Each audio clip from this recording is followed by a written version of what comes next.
এক ঝটকায় বুকের উপর থেকে ওড়নাটা ফেলে দিয়ে অরিত্রীর ঠোঁটে নিজের ঠোঁট মিলিয়ে দেয় রায়হান। অরিত্রী দু হাতে ধাক্কা দিতে থাকে রায়হানকে, কিন্তু তার এই সুঠাম দেহে অরিত্রীর এই ধাক্কার কোনো কিছুই না। রায়হান ততক্ষণ পর্যন্ত ছাড়ল না যতক্ষণ না তার মনের খায়েশ পিটে। রায়হান অরিত্রীর ঠোঁটটি কামড়ে ধরে অরিত্রী কান্না করে দেয়। বেশ কিছুক্ষণ পর রায়হান তাকে ছেড়ে দেয়, কিন্তু তখন রায়হান চোখ চায় অরিত্রীর বুকের দিকে। সেখানে অরিত্রীর বুকের তিল স্পষ্ট। রায়হান আর নিজেকে কন্ট্রোল করতে পারে না, মুহূর্তেই সেখানেও গভীরভাবে ঠোঁটের স্পর্শ দেয়। অরিত্রী বোঝে না এই কয়েক মিনিটেই ঠিক কি হয়ে গেল। মাথার ভিতরে সব এলোমেলো, বুকের ভেতরে একটা ভারী পাথর চেপে বসে আছে। নিঃশ্বাস নিতে কষ্ট হচ্ছে। সে শুধু দাঁড়িয়ে থাকে, হাত পা ঠান্ডা হয়ে এসেছে, চোখের পানি আর ধরে রাখতে পারে না। রায়হান হঠাৎ করেই সরে যায়। তার মুখে কোনো অস্বস্তি নেই, নেই কোনো অনুশোচনা। সে চেয়ারে গিয়ে বসে, যেন কিছুই ঘটেনি। টেবিলের উপরে ছড়ানো ফাইলগুলো চোখ তোলায়। ঠিক তখনই অরিত্রীর কান্নার শব্দ ঘরের নিস্তব্ধতাকে ভারী করে তোলে। কয়েক সেকেন্ডের নীরবতার পর রায়হান ঠান্ডা কঠিন গলায় বলে ওঠে, আর কোনোদিন যেন সাহস নয় আমার কথার উপর কথা বলার। তোর এর থেকেও খারাপ কিছু হবে, মাইন্ডেড। অরিত্রী তাকায় না, তাকানোর শক্তি নেই। ঠোঁট কাঁপছে, চোখ লাল হয়ে গেছে। সে শুধু মাথা নিচু করে দাঁড়িয়ে থাকে। রায়হান আবারও কথা বলে, লাঞ্চ আওয়ারের আগে আমি নিউ প্রজেক্টের ফুল কস্ট ব্রেকডাউন দেখতে চাই। একটু থেমে যোগ করে, নো গেট লস্ট। এরপরই টেবিলের উপর থেকে ফাইলগুলো তুলে অরিত্রীর দিকে ছুঁড়ে মারে রায়হান। ফাইলগুলো মেঝেতে ছড়িয়ে পড়ে, কাগজগুলো এলোমেলো। অরিত্রী ধীরেই বসে পড়ে, মেঝেতে পড়ে থাকা ওড়নাটা কুড়িয়ে নিয়ে গায়ে জড়িয়ে নেয়। হাত কাঁপতে কাঁপতে ফাইলগুলো তোলে, চোখ মুছে নেয় একবার, শেষবারের মতো। তারপর কোনো কথা না বলে রায়হানের চেম্বার থেকে বেরিয়ে যায়। দরজাটা বন্ধ হতেই তার পা দুটো কেঁপে ওঠে। রায়হান মির্জা, মির্জা গ্রুপের একজন কর্ণধার। ঢাকা, চট্টগ্রাম, সিলেট সহ দেশের প্রত্যেকটা বড় শহরেই তার অফিস। দেশের সেরা 3 ধনী ব্যবসায়ীর একজন। বোর্ডরুমে সে যেমন নির্দয়, ব্যবসাতেও তেমনই ভয়ঙ্কর সফল। লম্বা সুগঠিত দেহে তার সিক্স প্যাক অ্যাবস স্পষ্টভাবে ফুটে ওঠে, যেন প্রতিটা পেশি আত্মবিশ্বাসে গড়া। ফর্সা ত্বক, যা আলোতে আরও উজ্জ্বল লাগে। মুখের গঠন এতটাই নিখুঁত যে ক্যামেরা নয়, বাস্তব চোখেই মানুষ তাকিয়ে থাকতে চায়। তার চোখ দুটো গভীর, সেই চোখে তাকালে মনে হয় সে শুধু মানুষ নয়, মনও পড়ে নেয়। এক ধরনের শীতল দৃঢ়তা থাকে সেই দৃষ্টিতে, আবার ঠিক মুহূর্তেই তা ভয়ঙ্কর রকমের আকর্ষণীয় হয়ে ওঠে। ঘন কালো চুল পরিপাটি করে সেট করা তার ব্যক্তিত্বকে আরও রাজকীয় করে তোলে। রায়হান যখন হাঁটে তখন চারপাশের মানুষ অজান্তেই থেমে যায়। সে কথা কম বলে, কিন্তু তার নীরবতায় হাজারটা শব্দের চেয়ে ভারী। দেশ বিদেশের মিটিং, কোটি টাকার চুক্তি, বড় বড় বোর্ডরুম, সবকিছুতেই সে সমান স্বাচ্ছন্দ্যে।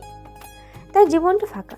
খুব ছোট বয়সেই তার বাবা মাকে হারিয়েছে এক মর্মান্তিক দুর্ঘটনায়। তারপর থেকে আপন মানুষ বলতে ছিল শুধু দাদা। সেই দাদাও এখন ফুপির সাথে অস্ট্রেলিয়াতে থাকে। ঢাকায় এক খালা আছে, তবে প্রয়োজন ছাড়া যোগাযোগ নেই বললেই চলে। ঢাকার উপকণ্ঠে বিশাল ডুপ্লেক্স বাড়ি, কাজের লোকের অভাব নেই, বিলাসিতাও তাই। কিন্তু ঘরের ভেতরে কোথাও কোনো উষ্ণতা নেই, বন্ধুও নেই। কাজই তার একমাত্র সঙ্গী। মেয়েরা তার জন্য পাগল, কিন্তু রায়হান কাউকে পাত্তা দেয় না। তার মুখে সবসময় একটা গম্ভীর রাগ লেগেই থাকে, যেন গোটা দুনিয়ার সাথেই তার অদৃশ্য যুদ্ধ চলছে। অন্যদিকে অরিত্রী আশরাফ একদম উল্টো। সে শান্ত, সহজ, মিশুক, অল্পতেই মানুষকে আপন করে নেয়। বাবা নেই, মা আর তার 2 বোন, এই তার পৃথিবী। বড় বোন অনিমার জীবনটা ভেঙে পড়েছে। বিয়ের পর সুখ বেশি দিন টেকেনি। 6 মাসের অন্তঃসত্ত্বা অবস্থায় ডিভোর্স লেটার এসেছে। এরপর থেকে অনিমা বাবের বাড়িতেই। ভাঙা মন, ভাঙা সংসার, অনাগত সন্তানের দায়িত্ব সব এসে পড়েছে অরিত্রীর কাঁধে। নিজেদের বলতে আছে মোহাম্মদপুরে তাদের ছোট্ট ফ্ল্যাট। খুব সাধারণ জীবন। অরিত্রী অনেক জায়গায় চাকরি করেছে, আবার ছেড়েছেও।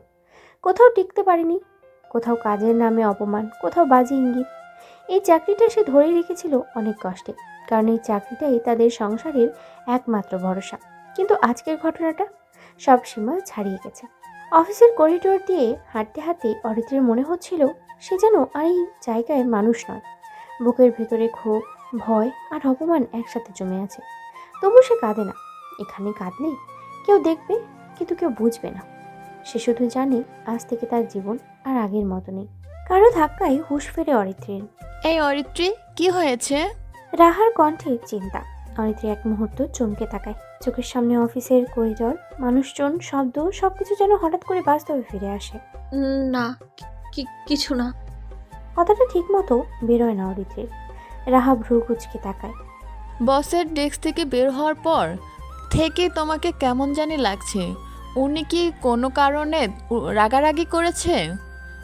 রাগারাগি শব্দটা কানে যেতেই অরিত্রীর ঠোঁটে একটা বাঁকা হাসি ফুটে ওঠে। এটা কি শুধু রাগ, নাকি তার চেয়েও কিছু? সে নিজেও জানে না। জানে শুধু বুকের ভিতরে একটা অদ্ভুত চাপ জমে আছে, তাও নিজেকে সামলে। না, তেমন কিছু না, একটু মাথা ধরেছে তো তাই। ও আচ্ছা, এখন চলো। অরিত্রী অবাক হয়ে তাকায়। কোথায়? লাঞ্চ করবে না? সে হাতের ঘড়ির দিকে তাকায়। সত্যি তো, সময় কখন পেরিয়ে গেছে টেরই পায়নি। আমার অনেক কাজ বাকি আছে, তোমরা খেয়ে নাও। এই বলে ফাইলটা শক্ত করে ধরে সে দ্রুত বসের ডেস্কের দিকে এগিয়ে যায়। রাহা দাঁড়িয়ে থাকে। অরিত্রীর এই আচরণ সে আগে দেখেনি। মনে মনে শুধু একটা কথাই আসে, সামথিং ইজ রং। রায়হান মির্জার কেবিনের সামনে এসে অরিত্রী থেমে যায়।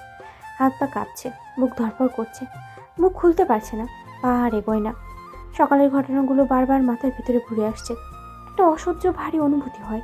ঠিক তখনই ভিতর থেকে ঠান্ডা কণ্ঠ ভেসে আসে। Come in. অরিত্রী চমকে ওঠে।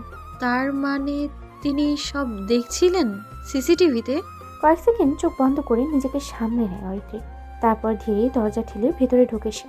রায়হান কম্পিউটারের মনিটরে চোখ রেখে কাজ করছিল। অরিত্রীর দিকে তাকায় না, এক হাত বাড়িয়ে দিল ফাইল চাওয়ার ভঙ্গিতে। অরিত্রী নড়তে পারছে না, শরীর জমে গেছে। কয়েক সেকেন্ড এভাবেই কেটে যায়। হঠাৎ রায়হান তীক্ষ্ণ দৃষ্টিতে তাকায়। সেই দৃষ্টি সহ্য করা কঠিন। অরিত্রীর মনে হয় এই চোখের সামনে সে এখনই ভেঙে পড়বে। What's the problem? রায়হানেরও কণ্ঠে বিরক্তি। কিছু না স্যার, তোতলাতে তোতলাতে বলে অরিত্রী। এই যে প্রজেক্টের ফুল কস্ট ব্রেকডাউন। বলেই ফাইলটা বাড়িয়ে দেয়। রায়হান ফাইলটা নেয়, উল্টে পাল্টে দেখে। পাতার পর পাতা, মুখ আরো গম্ভীর হয়। কয়েক মিনিট পর হঠাৎ বলে ওঠে, হোয়াট রবিশ? ফাইলটা টেবিলে আছড়ে ফেলে অরিত্রের দিকে তাকায়। একটা শিক্ষিত মেয়ে হয়ে এত ভুল কিভাবে করেন? বলেই ফাইলটা আবার ছড়ে দেয়। একদিন সময় দিচ্ছি, আগামীকাল লাঞ্চ আওয়ারের মধ্যে কমপ্লিট চাই, without any mistake, understand? Aritri মাথা নিচু করে। Yes sir. এরপর সে নিচু হয়ে মেঝে থেকে ফাইল তোলে। বেরিয়ে যেতে ঘুরতেই Raihan. Did I tell you to go? Aritri চমকে ফিরে তাকায়। No sir, sorry sir. Raihan বিরক্ত হয়ে হাত নেড়ে দেয়। Get lost. অরিত্রী আর কিছু না বলে বেরিয়ে আসে। নিজের ডেস্কে গিয়ে বসে পড়ে। বুকের ভেতরে কান্না জমে আছে, কিন্তু চোখ দিয়ে বেরোচ্ছে না। অফিসে সবার সামনে সে ভাঙতে পারবে না। কিছুক্ষণ পর নিজেকে সামলে নেয়, কম্পিউটার অন করে। এরপর টাইপ করতে শুরু করে রেজিগনেশন লেটার। হাত কাঁপছে, তবুও লেখে। শেষ করে প্রিন্ট করে নেয়। লাস্ট আওয়ারে অনেক সাহস জোর করে রায়হানের কেবিনের দরজায় নক করে অরিত্রী। ইয়েস। অরিত্রীর ভেতরে ঢুকতেই আবার নার্ভাস হয়ে পড়ে। কিছু বলবেন? রায়হান জিজ্ঞেস করে। জি স্যার। ঠিক তখনই ফোন বেজে ওঠে অরিত্রীর। রায়হান বিরক্ত চোখে তাকায়। স্ক্রিনে নাম দেখে অরিত্রীর বুক মোচড় দিয়ে ওঠে। আপু, অফিস টাইমে বাড়ি থেকে কর, নিশ্চয়ই কিছু হয়েছে। সরি স্যার, আমার বাসা থেকে এই সময় তো। রায়হান ফোনের দিকে ইশারা করে। Thank you sir. সে দ্রুত বেরিয়ে এসে কল ব্যাক করে। হ্যালো আপু। সরি, তোকে ডিস্টার্ব করলাম। অনিমার কণ্ঠে ক্লান্তি। কি হয়েছে? না, আমার প্রেশারটা একটু বেড়েছিল, ওষুধ খাইয়েছি। আর ওষুধ একটাই ছিল, তাই বললাম ফেরার সময় নিয়ে আসিস। অরিত্রী দীর্ঘশ্বাস ফেলে। আচ্ছা, নিয়ে আসবো। কল কেটে দেয়। মুহূর্তেই মাথার ভিতরে হাজারটা চিন্তা। চাকরি চাললে সংসার চলবে কিভাবে? মায়ের ওষুধ, বোনের প্রেগনেন্সি, 3 জন মানুষের খরচ। ঠিক তখনই একজন এসে জানায়, স্যার ডাকছে। অরিত্রী রিজাইন লেটারটা ভাঁজ করে ব্যাগে ঢুকিয়ে রাখে। তারপর আবার কেবিনের দিকে যায়। আলোকে? রায়হান জিজ্ঞেস করে। জি স্যার। কিছু একটা বলছিলেন তখন। অরিত্রী আবার চুপ। মিস অরিত্রী? রায়হান ভ্রু কুচকে। স্যার, প্রজেক্টের ফুল কস্ট কি কাল লাঞ্চ আওয়ারের আগে? রায়হান রেগেই যায়। আপনি বাংলা বলছেন না? Sorry sir. Get lost. Aritri বেরিয়ে আসে। মনে মনে শুধু একটা কথাই বলে, কথায় কথায় আর গেট লস্ট, অসভ্য লোক একটা। অফিস থেকে বের হয়ে আগে মায়ের ওষুধ কিনে নেয়। বাসায় ফিরতে ফিরতে সন্ধ্যা হয়ে যায়। ফ্রেশ হয়ে বারান্দায় দাঁড়ায় অরিত্রী। মাথার ভেতরে সকাল থেকে রাত সবকিছুই ঘুরছে। রাতে শুয়েও ঘুম আসে না। হঠাৎ সকালের একটা কথা মনে পড়ে যায়। মিটিং শেষে ওয়াশরুমের সামনে রায়হানের বিয়ে হিমাদ্রিকে ফোনে কথা বলতে শুনেছিল। আর কিছুদিন যাক, তারপর স্যারকে প্রপোজ করব। কিছুক্ষণ থেমে ডিলটা তো আমি হ্যান্ডেল করছি, ফাইনাল হলেই সব নিজের নামে করে নিব। সে কথা ভেবেই অরিত্রী সতর্ক করতে গিয়েছিল রায়হানকে। আর তার ফল, চোখ দিয়ে পানি গড়িয়ে পড়ে অরিত্রী। না, অনেক হয়েছে, কালই রিজাইন দেবো। পরের দিন সকালে সব কাজ শেষ করে লাঞ্চ আওয়ারের আগেই ফাইল নিয়ে রায়হানের কেবিনে যায় Aritri. May I? Yes. Aritri আগের দিনের অ্যাসাইনমেন্টের ফাইল এগিয়ে দেয়। রায়হান ফাইলটা দেখে 1 সেকেন্ড তাকায় অরিত্রীর দিকে। গুড। ঠিক তখনই স্যার, একটা কথা ছিল। অরিত্রী লেটারটা টেবিলে রাখে।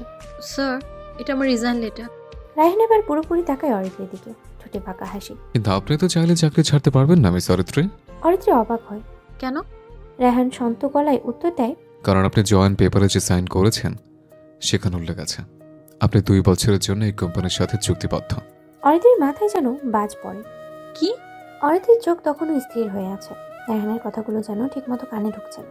কিছুক্ষণ নীরব থেকে রায়হান তাকে আবারও কাজ ধরিয়ে দেয়। 1 বছরের পুরো কস্ট ব্রেকডাউন আমি চাই।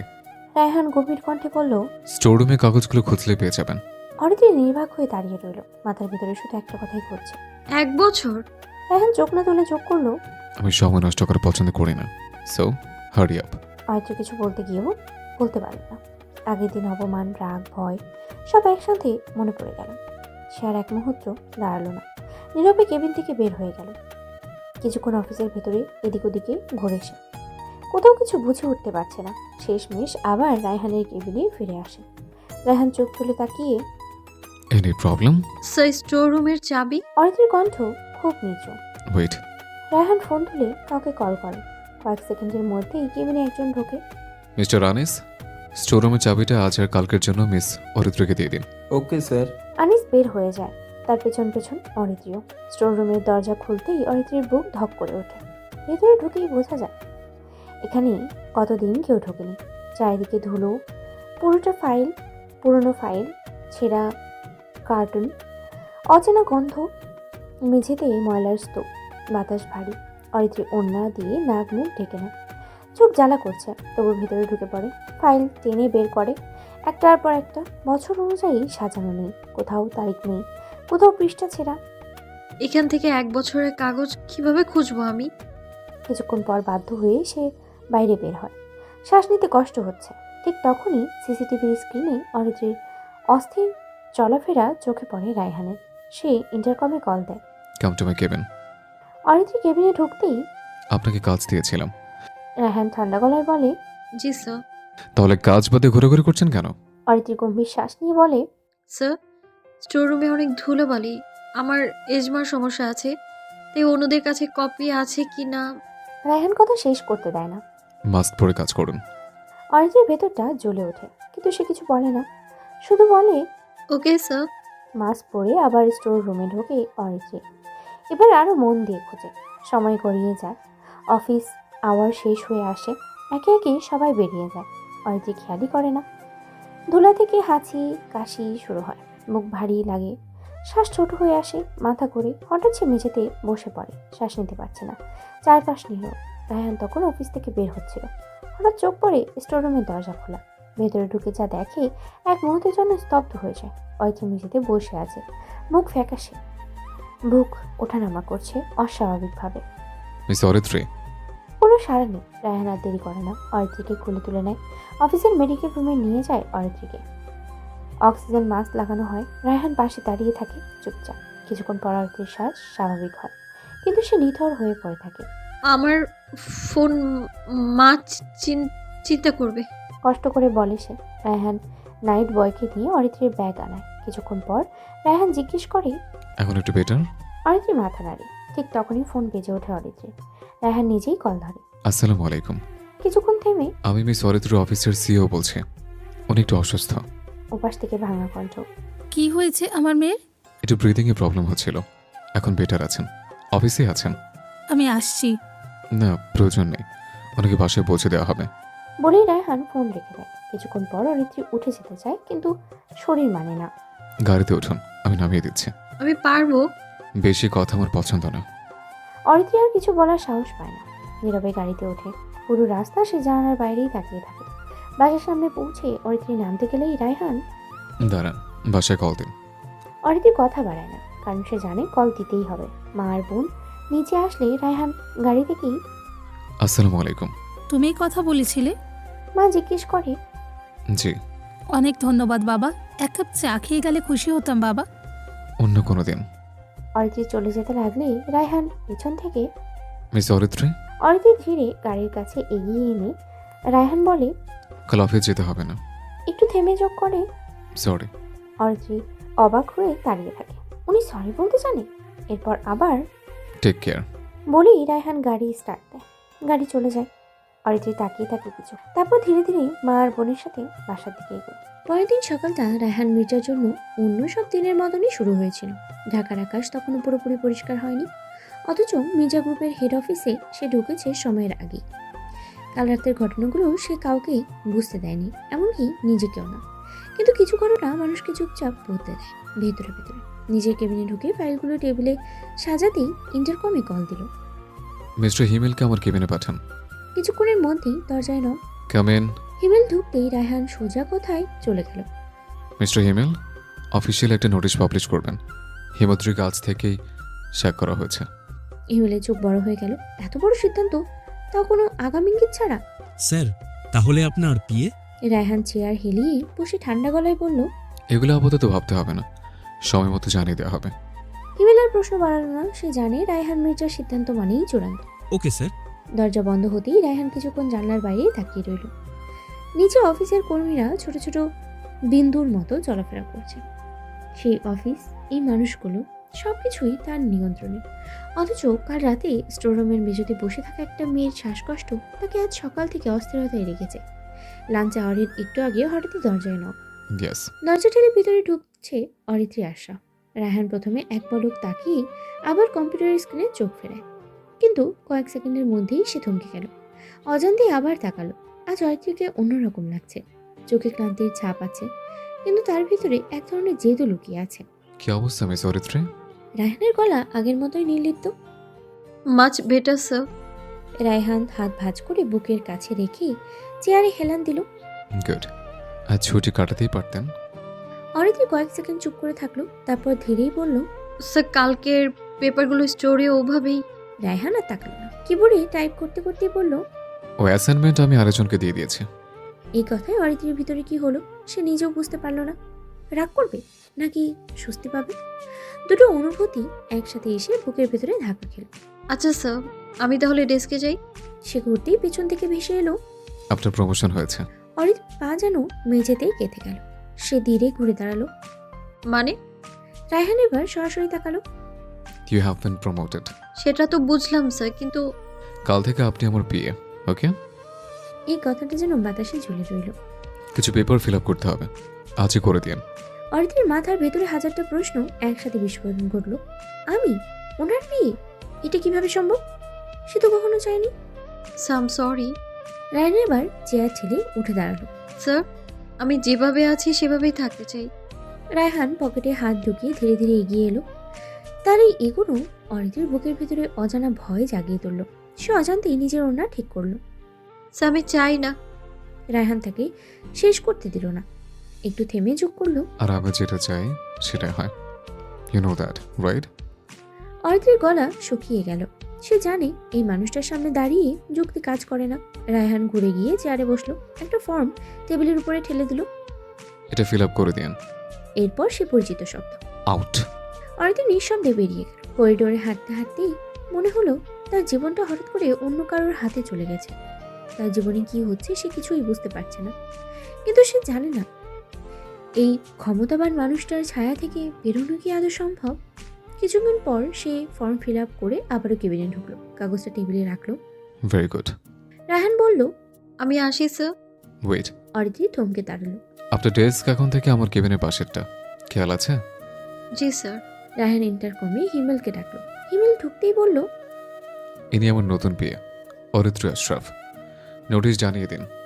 হিমেল অবাক হলেও কিছু বলল না, বেরিয়ে গেল। রায়হান উঠে দাঁড়িয়ে কিছু চাবি, কার্ড আর প্রয়োজনীয় জিনিস অরিত্রীর হাতে দিল। এরপর ঠোঁটের কোণে হালকা রহস্যময় হাসি খেলিয়ে বলল, সব মেয়েরা এটা চেয়েও পায় না, আপনি না চেয়ে পেয়েও। অরিত্রী দৃঢ় গলায় কথাটা কেটে দিল। কারণ আমি সবার মতো না। এই প্রথম রায়হান মির্জা কয়েক সেকেন্ড কথা হারালো। অরিত্রী বেরিয়ে গেল, আর রায়হান দাঁড়িয়ে ভাবলো, এই মেয়েটা কি সত্যিই তার নিয়ন্ত্রণে আসবে, নাকি এই প্রথম কোনো একজন তার তৈরি করা দেয়ালে ফাটল ধরাতে চলেছে। সন্ধ্যা থেকে বাসায় ফিরলে অরিত্রীকে দেখেই বোঝা যাচ্ছে সে মানসিকভাবে কতটা অসহায় হয়ে পড়েছে। কিন্তু যখন সে মা আর বোনের দিকে তাকায় তখন যেন মনে হয় তাকে পারতেই হবে। রাতে আর ঘুম হলো না অরিত্রীর, মাথার মধ্যে হাজারটা চিন্তা। ভোরের দিকে চোখ লেগে গেল, কিন্তু কিছুক্ষণ পরেই তার অ্যালার্ম বেজে উঠল। উঠতে ইচ্ছা না করলেও বোনের বিরুদ্ধে গিয়ে উঠে ফ্রেশ হতে চলে গেল। তারপর রেডি হয়ে নাস্তা খেয়ে অরিত্রী অফিসের জন্য বের হয়ে গেল। মন চাচ্ছে অফিসে না যেতে, কিন্তু যেতে তো হবেই। আজকে যেন রাস্তাও ছোট হয়ে গেছে, অন্য দিনের তুলনায় আজকে যেন দ্রুতই চলে এসেছে অফিসে। অরিত্রী অফিসে ঢুকেই বুঝতে পারলো বাতাসটা আজ অন্যরকম। করিডর দিয়ে হাঁটতে হাঁটতেই সে যতগুলো চোখের দিকে তাকালো প্রত্যেকটাই কৌতূহল, ফিসফাস আর প্রশ্ন ঝুলে আছে। নতুন বিয়ে, এই শব্দটা যেন অলিখিতভাবেই সবার মাথায় ঘুরছে। নিজের নতুন ডেস্কে এসে বসতেই পাশের ডেস্কে এক সিনিয়র ফিসফিস করে বলল, কংগ্রাচুলেশন। অরিত্রী শুধু মাথা নাড়ল। তার ভেতরে কোনো ইচ্ছাই নেই, বরং এক ধরনের অজানা চাপ বুকের ভেতরে চেপে বসেছে। সে জানে রায়হান মির্জার বিয়ে হওয়ার মানে শুধু প্রমোশন না, একটা দায়িত্ব, নজরদারি আর এমন এক জগৎ যেখানে ভুল করার সুযোগই নেই। কিছুক্ষণ পর হিমেল অফিসিয়াল নোটিশ সার্কুলেট করলো। গতকাল লাস্ট আওয়ারে রায়হান জানানোর কারণে অফিসিয়াল ব্যাপারটা অ্যানাউন্স করা হয়নি। হিমাদ্রি আজ থেকে বরখাস্ত। অরিত্রী আর সাফ নতুন পার্সোনাল অ্যাসিস্ট্যান্ট। অফিসে যেন নিঃশব্দ ঝড় হয়ে গেল। কেউ ঈর্ষায় দাঁত চেপে ধরল, কেউ অবাক হলো, কেউ আবার মনে মনে হিসাব করতে লাগলো, এই মেয়েটা কিভাবে এত কাছে পৌঁছালো। অরিত্রী মনিটরের দিকে তাকিয়ে কাজ শুরু করলো। ফাইল সাজানো, মিটিং শিডিউল, মেইন ফিল্টার, সব কিছুই দ্রুত হাতে নিচ্ছে সে। কাজের ভেতরে নিজেকে ডুবিয়ে রাখাই এখন তার বাঁচার একমাত্র উপায়। রায়হান নিজের কেবিনে বসে সিসিটিভি স্ক্রিনে চোখ রাখলো একবার। অরিত্রীকে দেখা যাচ্ছে চুপচাপ, মনোযোগী, কিন্তু কাঁধে অদৃশ্য একটা ভার। রায়হান কবে কল দিল। মিস অরিত্রী, আমার কেবিনে আসুন। অরিত্রী কেবিনে যেতেই রায়হান, 20 মিনিট পরে বোর্ডরুম মিটিং। ফাইল রেডি আছে তো? জি স্যার, অলরেডি প্রিপেয়ার্ড।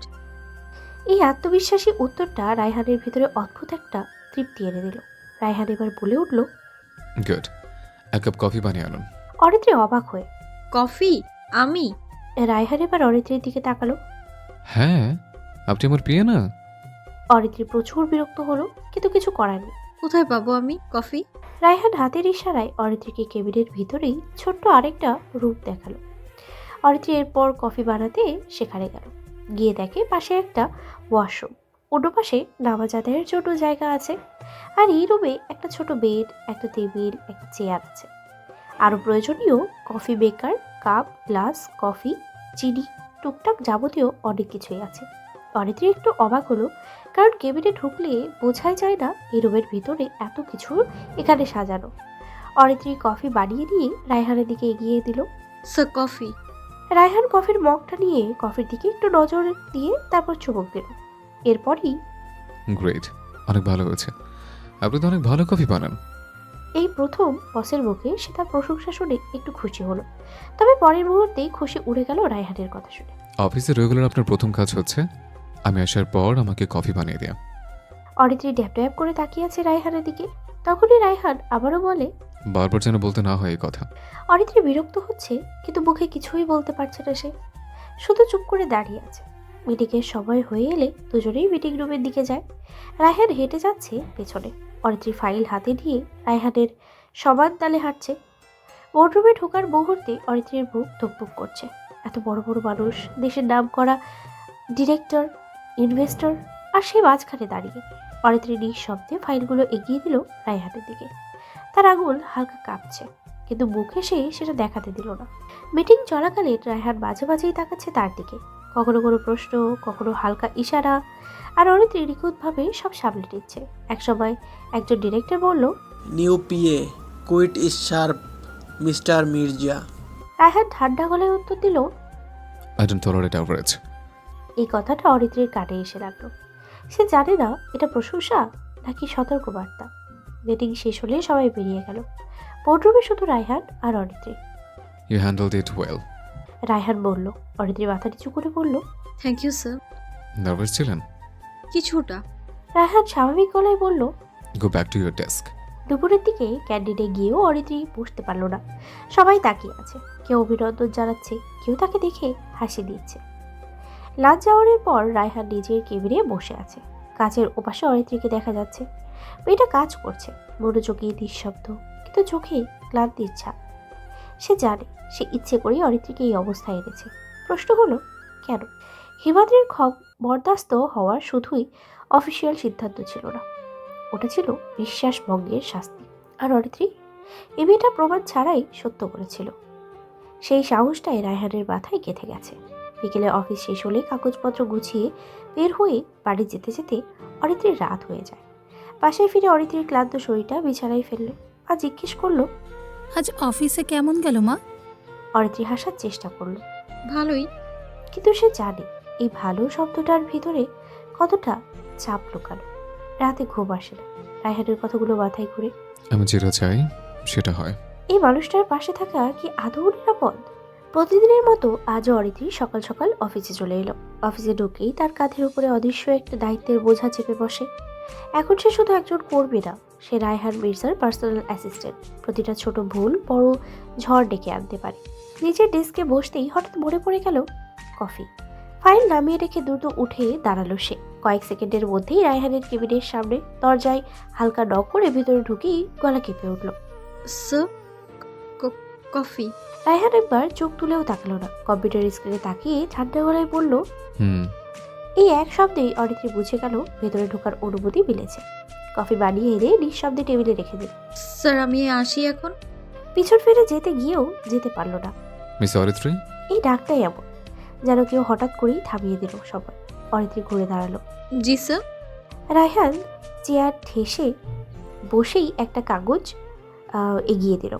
আজ রাত একটা পার্টি আছে নিউ ক্লায়েন্টদের সাথে, ডিল কনফার্ম হয়েছে, তাই দুই কোম্পানি মিলে আয়োজন। তারপর নির্লিপ্ত গলায় যোগ করলো, এখানে ভেন্যু, টাইমিং সব ডিটেল আছে। হিমিতকে বলবেন অ্যানাউন্স করতে। সন্ধ্যা 7টায় উপস্থিত থাকতে হবে। একটু থেমে বলল, dress code white shirt, black pant. এই কথাটুকুতেই অরিত্রীর চোখ বড় হয়ে গেল। শার্ট?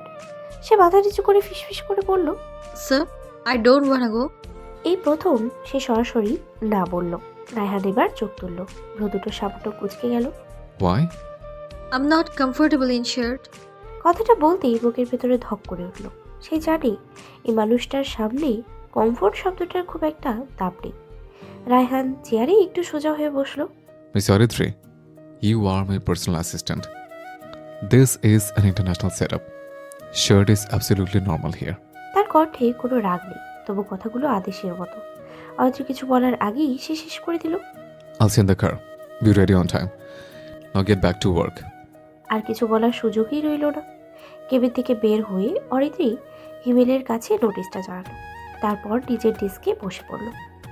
আজ আশ্চর্যজনকভাবে রায়হানের জ্বালানি কম, হয়তো সন্ধ্যার পার্টির কারণে। ঘড়িতে 3টা বাজতেই অফিসে ঘোষণা এলো, আজ 1 ঘন্টার আগেই ছুটি। অরিত্রী বাসায় ফিরেও শান্ত হতে পারল না। মাথার ভেতরে শুধু একটা কথাই ঘুরছে, হোয়াইট শার্ট। আলমারি খুলে বহুক্ষণ ঘাটাঘাটি করলো। অবশেষে একটা সাদা শার্ট বের করলো, বহুদিন আগে কেনা, কখনো পরা হয়নি। আয়রন করলো নিজ হাতে। তারপর আয়নার সামনে দাঁড়িয়ে নিজেকে দেখলো। সাদা শার্ট, কালো প্যান্ট, কালো ঘড়ি, হাতার ভাঁজ ঠিকঠাক, চুলগুলো হেয়ার সেটিং স্প্রে দিয়ে সেট করে দিল। আয়নায় তাকিয়ে নিজেকেই চিনতে পারলো না অরিত্রী। এই সে, নাকি পরিস্থিতি তৈরি করা আরেকটা রূপ? মা অবাক হয়ে বলল, কিরে তুই এই ড্রেসে? মা, পার্টি আছে বললাম না তখন, ড্রেস কোড এটাই দিয়েছে। মা দীর্ঘশ্বাস ফেলে বলল, বুঝি না বাবা, আধুনিক যুগের কত কাণ্ড। অরিত্রী কথা না বাড়িয়ে বেরিয়ে গেল। বাসার নিচে নামতেই দেখে অফিসের গাড়ি। অরিত্রীকে দেখে ড্রাইভার নেমে বলল, ম্যাম, স্যার পাঠিয়েছে। অরিত্রী একটা দীর্ঘশ্বাস ফেলে গাড়িতে গিয়ে বসলো। মনের ভিতরে অজানা অস্বস্তি। ভেন্যুতে পৌঁছে প্রথমেই চোখে পড়ল রায়হানকে। একটা সোফায় বসে দুজন বিদেশি ক্লায়েন্টের সাথে কথা বলছে। গলায় আত্মবিশ্বাস, চোখে কর্তৃত্ব।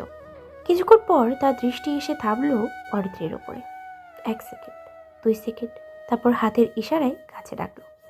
অরিত্রী এগিয়ে যেতেই পেপারস। ফাইল এগিয়ে দিল অরিত্রী। রায়হান দ্রুত সাইন করলো, ক্লায়েন্টদের সাথে হ্যান্ডশেক করলো। Congratulations on the deal. লোক দুটো চলে গেল, রায়হানও এগিয়ে গেল, অরিত্রীও পেছনে পেছনে এগোচ্ছিল। ঠিক তখনই পাশ থেকে কেউ রায়হানকে ডাকলো। সে থেমে গেল, নতুন আলোচনায় ব্যস্ত হয়ে পড়ল। এই ফাঁকে অফিসের এক স্টাফ এসে অরিত্রীর সাথে কথা জড়ল। নাম ফারদিন। নতুন বিয়ে হওয়ায় কংগ্রেচুলেশন। অরিত্রী হালকা হেসে থ্যাংক ইউ। দূর থেকে রায়হান কথা বলছে, কিন্তু আর চোখে তাকাচ্ছে। ফারদিন হঠাৎই বলল, একটা সেলফি তুলি। অরিত্রী না বলার আগেই ক্যামেরা অন। সে স্বাভাবিক দূরত্ব রেখে দাঁড়ালেও ফারদিন একটু বেশি কাছে চলে এলো। দূর থেকে দৃশ্যটা রায়হানের চোখে এড়ালো না। একটু পরেই ডিনারের জন্য ডাকা হলো। অরিত্রীকে রায়হানের পাশেই বসতে হলো। কথা নেই, শুধু চামচ আর প্লেটের শব্দ। হঠাৎই অরিত্রী কিছু বলতে গিয়েও থেমে গেল। রায়হানের চোখ লালচে। অরিত্রী চুপ করে গেল। ডিনার শেষে সবাই ছবি তুলতে গল্পেই ব্যস্ত। অরিত্রী শুধু রায়হানের কাছেই থাকছে। মনে হচ্ছে যেন সে রায়হানের বডিগার্ড। কিছুক্ষণের মধ্যেই হিমেল এসে ঘোষণা করলো, কাল অফিস বন্ধ। হইচই শুরু হয়ে গেল, কিন্তু অরিত্রী চুপচাপ দাঁড়িয়ে থাকলো। এই বাড়ির আলো, শব্দ, হাসির ভেতরেও সে একা। ঠিক তখনই সবার চোখের আড়ালে রায়হান অরিত্রীর হাত ধরে টেনে দূরে ফাঁকা একটা করিডোরে নিয়ে গেল। অরিত্রী রায়হানের এমন কাজে ভয় পেয়ে গেল। অরিত্রীকে কোনো কথা বলার সুযোগ না দিয়ে রায়হান অরিত্রীকে দেয়ালের সাথে আটকে দিল। এরপর অরিত্রীর দিকে তাকিয়ে আস্তে তার কপালে চুলগুলো সরিয়ে দিল। অরিত্রীর শ্বাস আটকে যাচ্ছে, মুখ দিয়ে কথা বের হচ্ছে না। স্যার, রায়হানের দৃষ্টি তখন অরিত্রীর ঠোঁটের দিকে। রায়হান অরিত্রীর দিকে ঝুঁকতেই অরিত্রী চোখ বন্ধ করে নিল। কিন্তু রায়হান অরিত্রীকে অবাক করে দিয়ে অরিত্রীর শার্টের বোতামে হাত দিল। অরিত্রীর চোখ বড় বড় হয়ে গেল। সে শরীরের সম্পূর্ণ শক্তি দিয়ে রায়হানকে ধাক্কা দিতে লাগলো, কিন্তু এতে রায়হানের কিছুই হলো না। রায়হান অরিত্রীর শার্টের উপরের একটা বোতাম খুলে দিল। এরপর তাকিয়ে রইল অরিত্রীর সেই তিলটার দিকে। রায়হানের এমন কাজে অরিত্রী অবাক হয়ে গেল। এরপর রায়হান অরিত্রীর বুকের তিলটায় গভীরভাবে কিস করতে লাগলো। অরিত্রীর সারা শরীর শিউরে উঠল। সে ধাক্কাতে থাকলো রায়হানকে, কিন্তু তাতে রায়হানের কিছুই হলো না। কিছুক্ষণ পর রায়হান নিজে থেকেই অরিত্রীকে ছেড়ে দিল। এরপর আবার অরিত্রীর শার্টের বোতাম লাগিয়ে দিল। অরিত্রীর কি করা উচিত বা বলা উচিত সে বুঝতেই পারছে না। নীরবতা ভেঙে রায়হান বলে উঠল, ড্রাইভারকে বলুন বাসে নামিয়ে দিয়ে আসবে। বলেই রায়হান চলে গেল। অরিত্রী রায়হানের দিকে তাকিয়ে রইল। কিছুক্ষণ সেখানেই দাঁড়িয়েছিল অরিত্রী। চারপাশের আলো, হাসি, মানুষের কোলাহল সবকিছুই যেন হঠাৎ তার কাছে অর্থহীন হয়ে গেল। বুকের ভেতরে অদ্ভুত এক ভারী অনুভূতি জমে উঠেছে, অথচ সে বুঝতে পারছে না কেন। ধীরে ধীরে নিজেকে সামনে নিয়ে মেরু থেকে বেরিয়ে এলো সে। গাড়িতে বসার পর আর চোখ তুলে তাকায়নি। জানালার বাইরে ঢাকা শহর ছুটে চলেছে, কিন্তু অরিত্রীর ভেতরটা যেন স্থির হয়ে গেছে। এক অস্বস্তিকর স্থিরতা। চিন্তার পর চিন্তা মাথায়ের ভেতরে ধাক্কা খাচ্ছে। কাজ, দায়িত্ব, রায়হানের আচরণ, নিজের অসহায়তা সব মিলিয়ে বুকের ভেতরটা হু হু করে উঠছে। চোখ বেয়ে পানি পড়তে শুরু করলো, নিঃশব্দে, অজরে। বাসার সামনে পৌঁছে দ্রুত চোখ মুছে দিল সে। এই কান্না কাউকে দেখানো নয়। দরজায় কলিং বেল বাজতেই দরজা খুলে দিল বড় বোন। আপু, ঘুমোওনি তুমি এখনো? অনিমা হালকা হাসার চেষ্টা করে। না রে, ঘুম আসছে না। অরিত্রী সোফায় বসতে বসতেই জিজ্ঞেস করলো, মা কোথায়? প্রেশারটা আবার বেড়েছিল, ওষুধ খাইয়েছি, ঘুমও আসছিল না। শেষে একটা হালকা ঘুমের ওষুধ খাইয়ে মাথায় তেল লাগিয়ে দিয়েছে, এখন ঘুমাচ্ছে। অরিত্রী দীর্ঘশ্বাস ফেলল। মা খুব টেনশনে থাকে আপু। অনিমা ধীরে ধীরে বলল, থাকারই তো কথা, অনিশ্চিত জীবন। আমার এই অবস্থা, তোরও তো একদিন বিয়ে দিতে হবে, ভাইয়ের বয়স বাড়ছে, সব মিলিয়ে চিন্তা তো হবেই। অরিত্রী চুপ করে ফ্লোরের দিকে তাকিয়ে থাকে, কিছু বলে না, শুধু শোনে। অনিমা এগিয়ে এসে তার মাথায় হাত রাখলো। তোর অনেক চাপ যাচ্ছে, তাই না রে? অরিত্রী হালকা হাসলো। আরে ধুর, আমার আবার কিসের চাপ? এই হাসিটা খুব ভাঙা। হঠাৎ অনিমার চোখ ভিজে গেল। আমি জানি রে, আমি যদি এখানে না থাকতাম তাহলে তো একটা ঝামেলা কম থাকতো। আর এখন এই অনাগত বাচ্চাটাও। অরিত্রী দ্রুত তাকে জড়িয়ে ধরলো। আপু, এসব কি বলছো? তুমি কি বাইরের কেউ নাকি? তুমি তো এই বাড়িরই মেয়ে, আজে বাজে কথা বলো না তো। অনিমা চোখ বুঝতে বুঝতে বলল, আজে বাজে না রে, আমার কপালটাই এমন। আমি চেষ্টা করছিলাম সংসারটা টিকিয়ে রাখার, কিন্তু শাশুড়ি, একটা মানুষ যদি দিনের পর দিন বিষ ঢালে কতদিন সহ্য করা যায় বলতো? অরিত্রী আর শোনে না। আচ্ছা হয়েছে, ওটা পাস্ট। এইসব ভেবে নিজেকে আর কষ্ট দিও না তাপু প্লিজ। অনেক বুঝিয়ে সুঝিয়ে অনিমাকে শান্ত করে অরিত্রী। এই অবস্থায় রাত জাগবে না, যাও ঘুমাও। অনিমাকে রুমে পাঠিয়ে দিয়ে অরিত্রী একা বসে থাকে। মাথার ভিতরে আকাশ পাতাল ভাবনা। বাবা নেই, বোনের এই অবস্থা, মা অসুস্থ, নিজের ভবিষ্যৎ একটা প্রশ্ন চিহ্ন। এই মুহূর্তে নিজেকে পৃথিবীর সবচেয়ে অসহায় মানুষ বলে মনে হয় তার। শেষমেশ ফ্রেশ হয়ে বিছানায় শুয়ে পড়ে। ক্লান্ত শরীর ঘুমে ঢলে যায়। সকাল 8টায় ফোনের শব্দে ঘুম ভাঙে। Hello, Send me the new base details. ঘুমের ঘোরে অরিত্রী। কে আপনি? ওপাশ থেকে ঠান্ডা কিন্তু রাগী কণ্ঠ। Your boss. অরিত্রী লাফিয়ে উঠে বসে। Sir? Send the details. Fast. Sir আজ তো office of. Did I ask you to come to office? না মানে রায়হান একটা নিঃশ্বাস ছেড়ে বলে। You have 1 hour. Hurry up.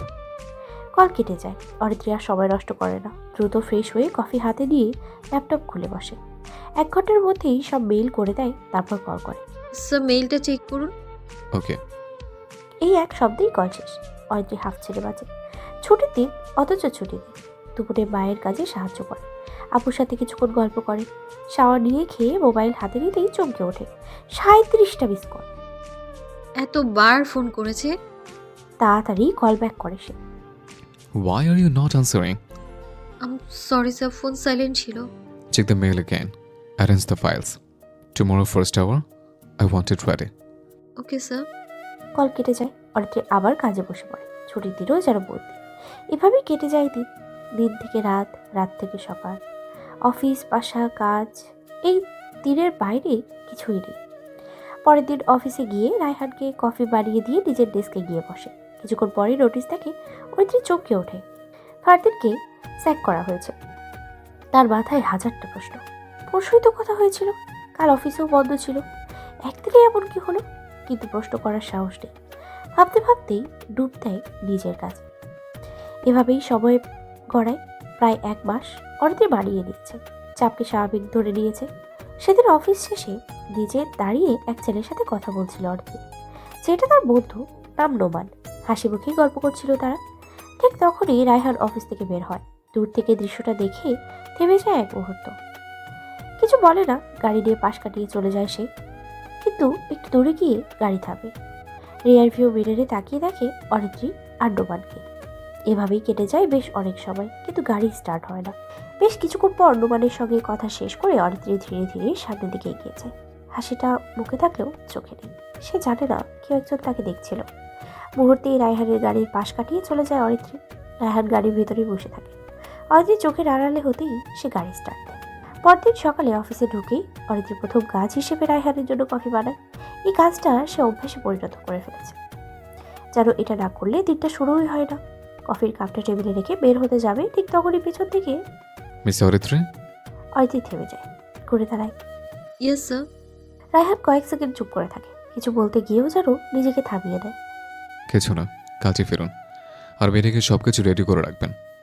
Aritri মাথা নাড়িয়ে বেরিয়ে যায়। কিছুক্ষণ পর রায়হান তাকে আবারও ডাকে। Yes sir. রায়হানের কণ্ঠ এবার অফিসিয়াল। কক্সবাজারে আমাদের প্রজেক্টের কাজ কত দূর এগিয়েছে সেটা ভিজিট করতে হবে। 2 দিন থাকবো। আপনি যাবেন আমার সাথে। কাল সকাল 10টার ফ্লাইট। সব গুছিয়ে নিন। আপনি চাইলে আজকে লাঞ্চ আওয়ারেও ছুটি নিতে পারেন। অরিত্রীর হঠাৎ দম বন্ধ হয়ে আসে। কিন্তু স্যার। আমি না শুনতে চাই না। স্যার। Get lost. শব্দটা ছোট কিন্তু ধারালো। অরিত্রীর রাগে গজগজ করতে করতে বেরিয়ে আসে। কিছু বলার সাহস নেই, কিছু করার সুযোগও নেই। তার মাথার ভিতরে শুধু একটাই হিসাব, আরও 2 বছর। এই 2 বছর পার করতে পারলেই সে চাকরিটা ছেড়ে দেবে। লাঞ্চের আগে সব পেপার গুছিয়ে সে আবার রায়হানের কেবিনে যায়। May I come in? Yes. পেপারগুলো টেবিলে রেখে শান্ত কণ্ঠে বলে, স্যার আমি তাহলে বাসায় যাই। রায়হান মাথা তুলে তাকায়। ঠিক আছে, কাল সময় মতো এয়ারপোর্টে আসবেন। একটু থেমে আবারও বলে, আচ্ছা, আমি আপনাকে পিক করব, তারপর এয়ারপোর্টে যাব। আমি একাই যেতে পারবো স্যার, প্রবলেম নেই। আমার সমস্যা আছে। এই কথার পর আর কোনো যুক্তি টেকে না। এরপরেই রায়হান এখন যেতে পারেন। অরিত্রী আর কিছু না বলে বেরিয়ে আসে। অফিস থেকে বের হয়ে অফিসের নিচে কিছুক্ষণ দাঁড়িয়ে থাকে অরিত্রী। মাথার ভিতরে অদ্ভুত ভার। কিছুক্ষণ পর নোমান বাইক নিয়ে এলে তার সঙ্গে উঠে পড়ে অরিত্রী। বাসায় ফিরে অরিত্রী খুব যত্ন করে সব গুছিয়ে রাখে। মায়ের ওষুধ, আপুর দরকারি জিনিসপত্র, বাজারের যাবতীয় জিনিস সব কিছু। 3 দিন না থাকলেও যেন তাদের বাইরে যেতে না হয়। রাতের দিকে রায়হান কল দেয় অরিত্রীকে। সব ঠিকঠাক? Yes sir, almost done. Good. সকালে দেরি থাকবেন, আমি বের হয়ে কল দেব। বলেই কল কেটে দেয় রায়হান। অরিত্রী বিছানায় বসে ভাবতে থাকে, লোকটা কাজ ছাড়া কিছুই বোঝে না, তাহলে আমার সাথে কেন এমন করছে? কোনো হিসাবই মেলে না। খুব ভোরে ঘুম ভাগে অরিত্রী। ফ্রেশ হয়ে এক মগ কফি নিয়ে বারান্দায় দাঁড়ায়। ওটা একদম চাইছে না যেতে। বাসায় বলেনি যে শুধু সেই যাচ্ছে সিওর সাথে। মিথ্যে বলাটা কি ঠিক হচ্ছে? কিন্তু না গেলে উপায় নেই। কিছুক্ষণ ভেবে নোমানকে কল দিয়ে অরিত্রী। নোমান ঘুম ঘুম কণ্ঠে, হ্যাঁ অরিত্রী বলো। নোমান, খুব ভয় লাগছে আমার। কেন, কি হয়েছে? কাল বললাম না কক্সবাজারে। ও হ্যাঁ, আচ্ছা তুমি চাইলে আমি যেতে পারি। তুমি কিভাবে যাবে? স্যার অ্যালাউ করবে? আমি আলাদা যাব। অরিত্রী কিছুক্ষণ চুপ থেকে থাক, দেখা যাক কি হয়। আচ্ছা। শাওয়ার নিয়ে নাস্তা করে রেডি হয়ে নেয় অরিত্রী। রেডি হয়ে আয়নায় নিজেকে দেখে নেয়। কালো আর অ্যাশ কালারের সালোয়ার কামিজ, চুল পিঠ অবধি খোলা, হালকা লিপস্টিকের, বেশি কিছু না। কিছুক্ষণের মধ্যেই রায়হানের ফোন এলে লাগেজ নিয়ে নিচে নামে অরিত্রী। গেটের সামনে রায়হানের গাড়ি থামে। ড্রাইভার নেমে এসে অরিত্রীর লাগেজ তুলে গাড়িতে। রায়হান পেছনের সিটে বসেছে। অরিত্রী দ্বিধায় পড়ে যায়, সে সামনে বসবে নাকি পেছনে। রায়হান ভ্রু কুঁচকে তাকায়। কি সমস্যা? অরিত্রী কিছু বলার আগেই ড্রাইভার পেছনের দরজাটা খুলে দেয় অরিত্রীকে। অরিত্রী গিয়ে বসে রায়হানের পাশে। মাঝখানে দূরত্ব, তবে অস্বস্তি। সারা রাস্তা রায়হানের মনোযোগ থাকে ফোনে, অরিত্রীর জানালার বাইরে। তার মাথায় শুধু বোনের কথা। প্রায় 8 মাসের কাছাকাছি হয়ে গেছে। এমার্জেন্সি হলে এসব ভাবতে ভাবতেই এয়ারপোর্টে পৌঁছেছে তারা। সব শেষ করে তারা উড়াল দেয় কক্সবাজারের উদ্দেশ্যে। কক্সবাজারে গাড়ি আগে থেকেই রেডি ছিল। হোটেলে পৌঁছে 2টো রুমের চাবি নিয়ে যার যার রুমে চলে যায়। অরিত্রী মনে মনে হাফ ছাড়ে বাঁচে, যাক তারও 2টো রুম নিয়েছে।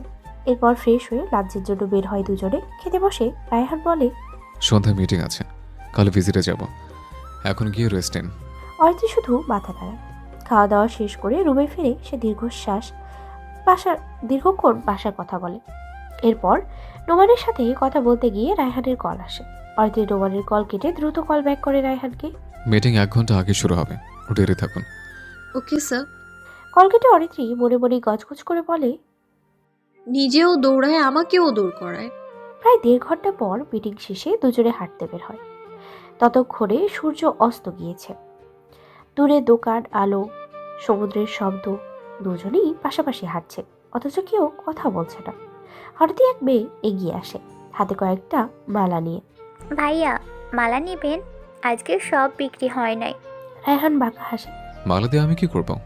মেয়েটি সহজভাবে বলে, এই যে ভাবিকে দিবেন। শব্দটা বাতাসেই ঝুলে থাকে। অরিত্রীর বুক ধক করে ওঠে মেয়েটির কথা শুনে।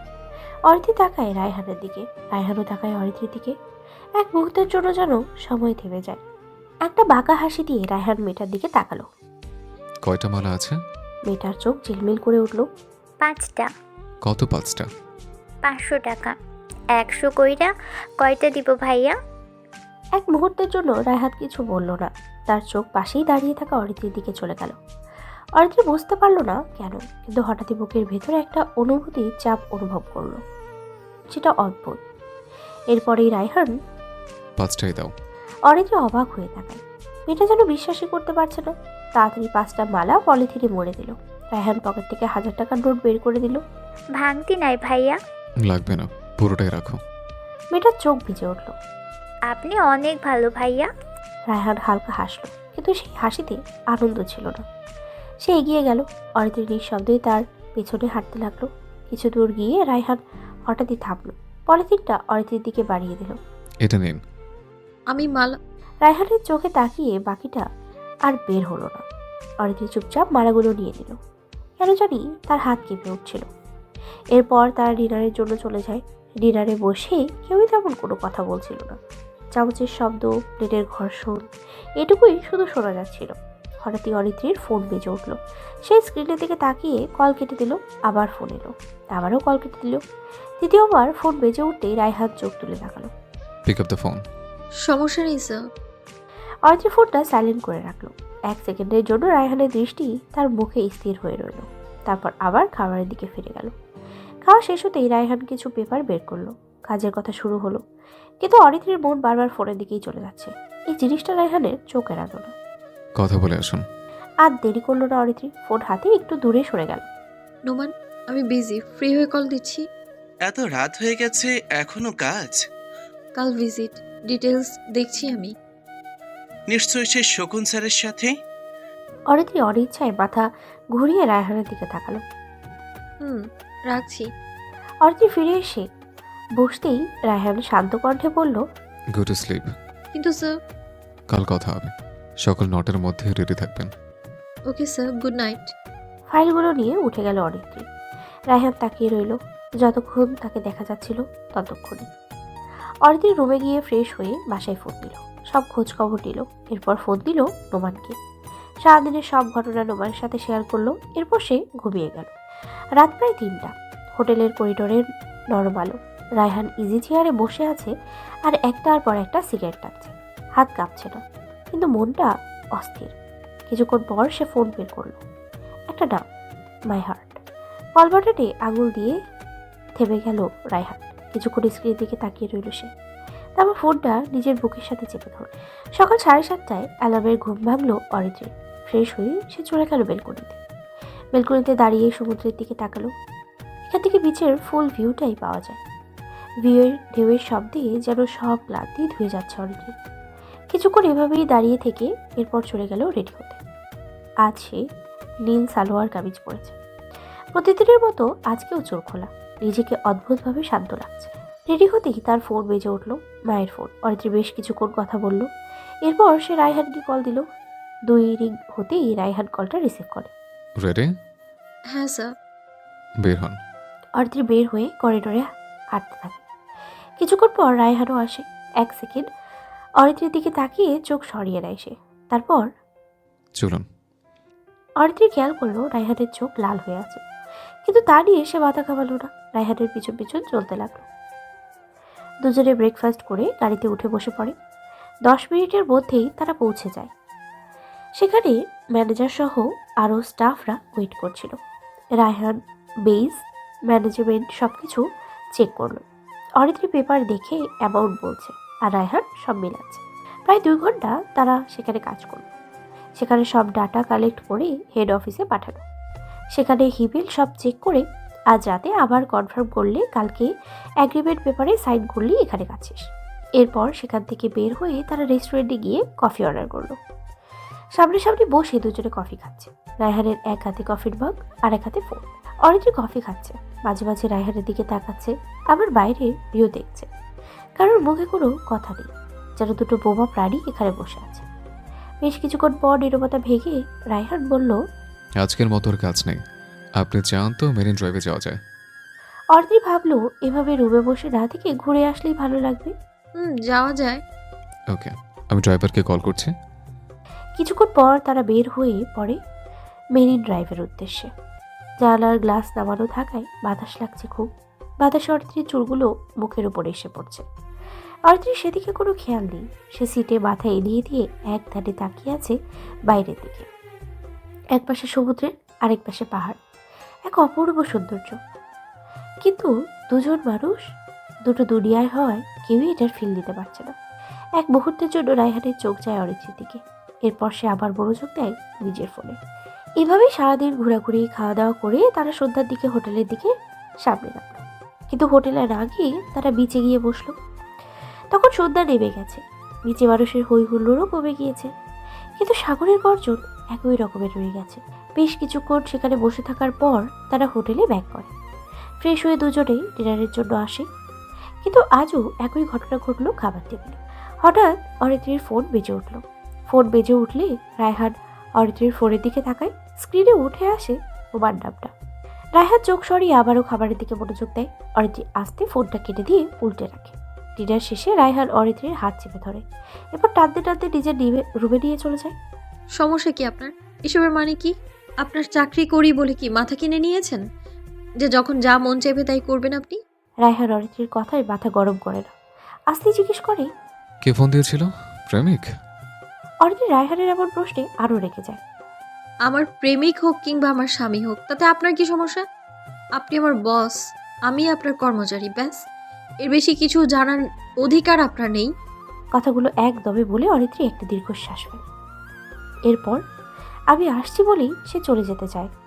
তখনই রায়হান অরিত্রীর হাত ধরে ফেলে আর এক ঝটকায় তাকে দেয়ালের সাথে মিশিয়ে দেয়। এরপর নরম সুরে রায়হান, তুমি যদি ভালোবাসার মানচিত্র হও, তবে তোমার হৃদয়ের মানচিত্রের একমাত্র সীমান্ত আমি হতে চাই। মানে? রায়হান আর কোনো কিছু বলার সুযোগ দেয় না অরিত্রীকে। মুহূর্তেই অরিত্রীকে নিজের সাথে মিশিয়ে নেয় রায়হান। অরিত্রী নিজেকে ছাড়ানোর অনেক চেষ্টা করে, কিন্তু পারে না। অরিত্রীর ঠোঁট, গলা, বুকের গভীরভাবে কিস করতে থাকে। এক পর্যায়ে পুরোপুরি বেসামাল হয়ে যায় রায়হান। নিয়ন্ত্রণ হারিয়ে পুরোপুরি ডুবে যায় অরিত্রীর মাঝে। অরিত্রীর কান্না তার কান পর্যন্ত পৌঁছায় না। অনেক চেষ্টার পরও যখন রায়হানকে ছাড়াতে পারে না, তখন অরিত্রী থেমে যায়, শুধু কাঁদতে থাকে আর বিছানার চাদর খামচে ধরে রাখে। এভাবেই নীরব যন্ত্রণার মধ্যে দিয়ে রাত পার হয়। চারপাশে তখনও ভোরের আলো পুরোপুরি ফোটেনি। ঘরের বাতাস ভারী, নিঃশ্বাস নিলেই বুকটাই চাপা লাগে। অরিত্রী কোনো রকমে নিজের ওড়নাটা পেঁচিয়ে নেয়। হাত কাঁপছে, আঙুলগুলো অবশ হয়ে আসছে। ধীরে ধীরে ওয়াশরুমে চলে যায় অরিত্রী। দরজা বন্ধ হতেই সে ট্যাপ ছেড়ে দেয়।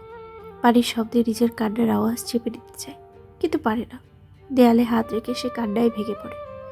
সবাইয়ের হিসাব তার কাছে অর্থহীন হয়ে যায়। শরীর ক্লান্ত হয়ে গেছে, চোখ ছালা করছে, মাথা ঝিমঝিম করছে অরিত্রীর। প্রায় 1 ঘন্টা পর সে বেরিয়ে আসে। রায়হান তখনও ঘরের এক কোণে বসে মোবাইল স্ক্রিনে চোখ রেখে কিছু একটা পড়ছে। মুখে এমন ভাব যেন কিছুই ঘটেনি, যেন এই ঘরটা এখনো আগের মতোই স্বাভাবিক। এই নির্লিপ্ততাই অরিত্রীর ভেতরে জমে থাকা আগুনটা জ্বালিয়ে দেয়। সে হঠাৎ এগিয়ে গিয়ে রায়হানের হাত থেকে ফোনটা কেড়ে নেয় এবং বেঁচেতে আছাড় মারে। কি ভাবেন আপনি নিজেকে? আপনি একটা মানুষরূপী জানোয়ার। আপনাকে আমি কোনোদিনও ক্ষমা করবো না। অভিশাপ দিব সারা জীবন আমি আপনাকে। কথাগুলো বেরিয়ে আসে কাঁপা গলায়, কিন্তু চোখে আজ ভয় নেই, শুধু ঘৃণা। তারপরে আবার গলা ভেঙে যায়। আপনার কোম্পানির সাথে আমি চুক্তিবদ্ধ না 2 বছরের জন্য? যাব না আমি আর আপনার অফিসে। কি করতে পারেন আপনি করুন, যা ইচ্ছে করুন। আমায় জাস্ট মুক্তি দিন প্লিজ। এই কথাগুলো বলি অরিত্রীর পা দুটো আর তাকে ধরে রাখতে পারে না। সে বেঁচেতে বসে পড়ে। কান্নায় শরীর কাঁপছে, মাথা নিচু, চোখে পানি, মনে হাজারটা প্রশ্ন। এখান থেকে বেরোনোর কোনো পথ আছে কি? কিন্তু রায়হান কোনো উত্তর দেয় না। এক মুহূর্ত তাকিয়েও থাকে না তার দিকে। সে সোজা ওয়াশরুমে ঢুকে যায়। কিছুক্ষণ পর ফ্রেশ হয়ে বের হয়। চোখ মুখে তখনও সেই একই স্বাভাবিক ভাব। অরিত্রী তখনও বেঁচেতেই বসে আছে, কান্না থামেনি। রায়হান শান্ত গলায় বলে, রুমে গিয়ে রেডি হয়ে নিন। অরিত্রী মাথা তুলে তাকায়। কোথায় যাব? রায়হানের চোখে বিরক্তি। এত প্রশ্ন ভাল লাগে না। অরিত্রীর ভেতরে জমে থাকা ক্ষোভ এবার মুখে চলে আসে। কেন ভালো লাগবে না? আগে মনে ছিল না? শেষ করতে পারে না অরিত্রী। রায়হান হঠাৎ রেগে যায়। বেশি বলছেন, কিন্তু কথা বন্ধ করতে হয় কিভাবে সেটা কিন্তু আমার ভালো মতো জানা আছে। সো কথা না বাড়িয়ে যেটা বলছি চুপচাপ সেটা করেন। অরিত্রী আর কিছু বলে না, চোখ মুছে নেয়, নিজের রুমে ফিরে যায়। জামা কাপড় বদলায়, আয়নার সামনে দাঁড়িয়ে নিজের মুখের দিকে তাকায়। ছেঁড়া লাগে না, চোখ ফুলে গেছে, ঠোঁট শুকনো, মুখ ফ্যাকাশে। একটু বডি দরজায় নক। হয়নি? অরিত্রী দরজা খুলতেই রায়হান। চলুন। রায়হান সামনে হাঁটে, অরিত্রী পেছনে। তার পা চলছে, কিন্তু মনটা এখানে নেই। হোটেলের গেটে গাড়ি দাঁড়িয়ে, ড্রাইভার আগে থেকে অপেক্ষা করছিল। রায়হান সামনে গিয়ে বলে, তুমি এখানে থাকো, আমি নিচে ড্রাইভ করছি। ড্রাইভার কোনো প্রশ্ন করে না, চাবি দিয়ে চলে যায়। রায়হান অরিত্রীর জন্য দরজা খুলে দেয়। সে উঠে বসে, এরপর গাড়ি স্টার্ট দেয়। কিছুক্ষণ পর রায়হান কাউকে কল দেয়। কোন দিক দিয়ে যেতে হবে?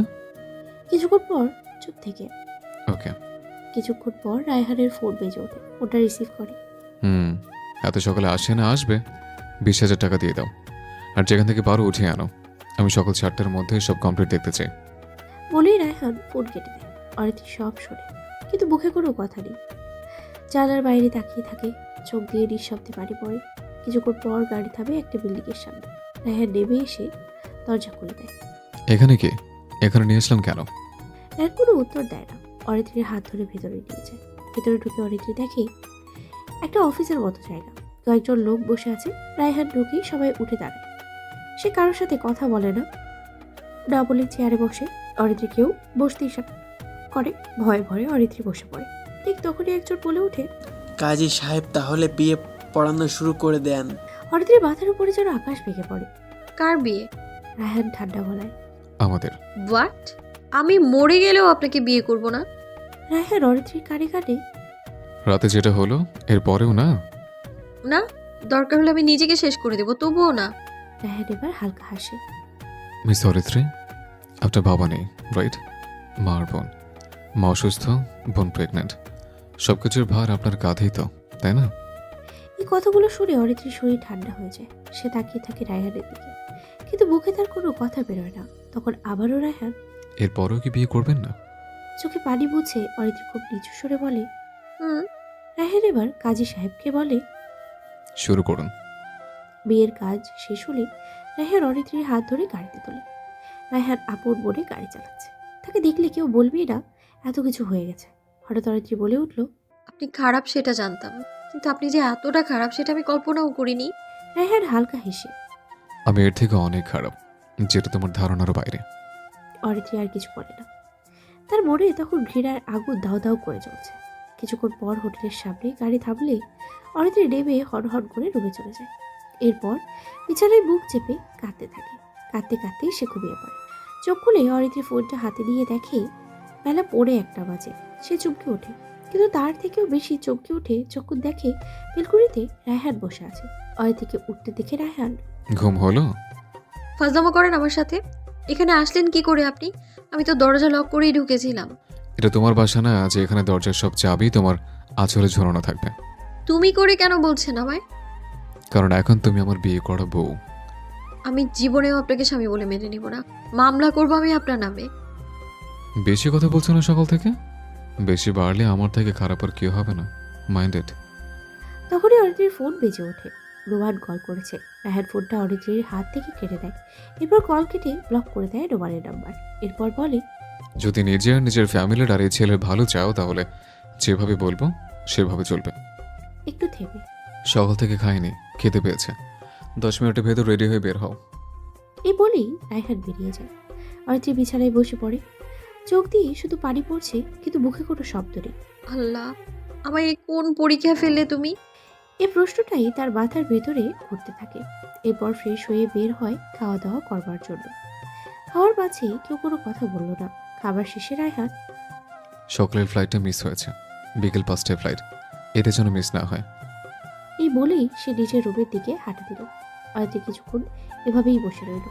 এরপর সেও উঠে নিচের রুমে গেল। সব গোছগাছ করে রেডি হয়ে বসে রইল অরিত্রী। বেলা 3:30টার দিকে তারা হোটেল থেকে বেরিয়ে গেল। ঢাকায় পৌঁছাতেই তাদের প্রায় 8টার মতো বেজে গেল। এয়ারপোর্টে রায়হানের ড্রাইভার আগে থেকেই গাড়ি নিয়ে অপেক্ষা করছিল। রায়হান অরিত্রীকে তার বাসার সামনে নামিয়ে দিয়ে চলে গেল। যাওয়ার আগে শুধু একটা কথাই বলল, I hope to see you at the office tomorrow at the right time. Aritri কোনো উত্তর দেয় না। রায়হানের গাড়ি চলে যায়। অরিত্রী চোখ মুখ মুছিয়ে নিজেকে সামলে লাগেজ নিয়ে বাসায় যায়। কলিং বেল বাজতেই বড় বোন এসে দরজা খুলে দেয়। কিরে, তোকে এমন দেখাচ্ছে কেন? জার্নি করে এসেছি, আর ঘুম হয়নি তো তাই। অরিত্রীর মা এগিয়ে এসে বলে, ফ্রেশ হয়ে আয়, খাবার দিচ্ছি, খেয়ে একটা ঘুম দে। খাবো না মা, খেয়েছি, খিদে নেই এখন। আমি একটু ঘুমাই। হ্যাঁ। অরিত্রী নিজের রুমে গিয়ে দরজা বন্ধ করে দেয়। নীরবে চোখের পানি বুঝতে থাকে আর ভাবে, এসব এখনই বাসায় বলা যাবে না। এমনিতে মায়ের শরীর ভালো না, আবার আপুর এই অবস্থা। না না, কিচ্ছু বলা যাবে না। কি করব আমি? এর থেকে মুক্তি কি করে পাবো? উনি তো আমাকে এমনি এমনি ছেড়ে দেবে না। কিন্তু তিনি আমাকে বিয়ে কেন করলেন? আমাকে কি দয়া করলেন? কিন্তু সে তো চাইলে আমার মতো 1000টা মেয়েকে পেতে পারে। তাহলে কেন করলেন এমনটা? কোনো হিসাব মিলছে না। মাথা ভার হয়ে যাচ্ছে। এসব আকাশ পাতাল ভাবতে ভাবতে অরিত্রী এভাবেই ঘুমিয়ে যায়। সকালে অরিত্রীর ঘুম ভেঙে গেল কলিং বেলের শব্দে। এত সকালে কে এলো বলতে বলতেই অরিত্রী বাগিয়ে দরজা খুলে দিল। পেছন পেছন অরিত্রী আর অরিবাও ড্রয়িং রুমে এলো। অরিত্রীর মা দরজা খুলতেই দেখে দরজার সামনে কয়েকটা ব্যাগ রাখা, সাথে একটা ফুলের তোড়া। এসব থেকে 3 জনেই হকচকিয়ে গেল। অরিত্রী এগিয়ে গিয়ে উকি দিল, কিন্তু কারোর দেখা পেল না। সকাল সকাল কে রেখে গেল এসব? কিছুই তো বুঝলাম না। তখনই অরিত্রীর ফোন বেজে উঠল। অরিত্রীর রুমে গিয়ে ফোন হাতে নিতেই দেখে রায়হানের ফোন। কয়েক সেকেন্ড ভেবে ফোনটা রিসিভ করলো। সাথে সাথেই উপাস থেকে, জিনিসগুলো পেয়েছো? অরিত্রী রেগে গেল। তার মানে এসব আপনি করেছেন? হ্যাঁ। এসবের মানে কি? শ্বশুরবাড়ির জন্য এতটুকু তো করতেই পারি, তাই না? কিসের শ্বশুর বাড়ি? আমি কোনোদিনও আপনাকে স্বামী বলে মানবো না। তুমি কি চাইছো আমি এখন তোমাদের বাসায় এসে সবটা বলি? অরিত্রী নিশ্চুপ। ভালো চাইলে চুপচাপ জিনিসগুলো রেখে দাও। আর হ্যাঁ, ঠিক টাইমের জন্য অফিসে দেখি। বলেই ফোন কেটে দিল। অরিত্রী মাথায় হাত দিয়ে বিছানায় বসে পড়ল। সমস্যাটা কি ওনার? আমার জীবনটা পুরো জাহান্নাম বানিয়ে দিচ্ছে। এর থেকে এর শেষ কোথায় কে জানে। পরের মুহূর্তেই সে আবার ড্রয়িং রুমে এলো। এরপর মা, এগুলো আমার এক ফ্রেন্ড পাঠিয়েছে। অরিত্রীর মা আর অরিমা দুজনেই অরিত্রীর দিকে তাকালো। কোন ফ্রেন্ড আর কেন পাঠিয়েছে? বাসায় কেন আসলো না?